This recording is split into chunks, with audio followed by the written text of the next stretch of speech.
Yeah, South severe, boy, in full swing over the weekend. Those were the tornado alarms coming out of Jackson, Mississippi. These severe storms, they sparked some tornadoes, flash floods, thunderstorms in places like Tennessee, Georgia, Kentucky, and Virginia.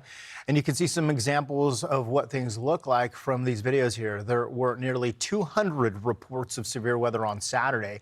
That makes it the most active severe storm day of 2025 so far. And more than 600,000 customers were without power as a result of the powerful winds as well. And some parts of the South clocked 84-mile-per-hour winds.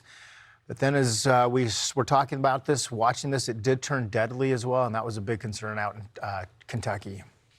Yeah, unfortunately, Kentucky Governor Andy Beshear actually stated that at least 8 folks had perished with over 1,000 people having to be rescued. So Tennessee Valley had extreme flooding that led to multiple rescues. At one point, over 3 million people were under flash flood warnings. And we're learning that, again, 8 to 9 people have been confirmed dead due to the flooding. And we were watching this closely. It was something that we talked about on Friday, even into Thursday, Michael. This is the radar for the past 36 hours.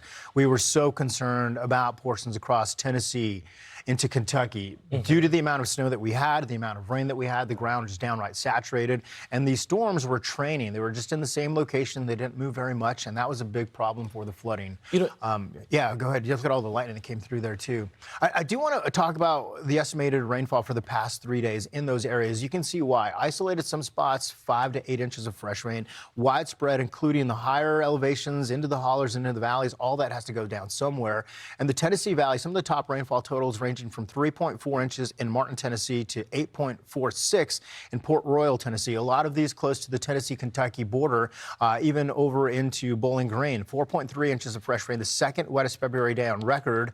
The wettest record day was back in 2021. That wasn't the only spot that had the second wettest February day on record. We saw the same thing in Paducah, Kentucky. Clarksville, Tennessee, you see the video coming in there from the water going over some of the rivers, and Fox Weather's Brandy Campbell was there.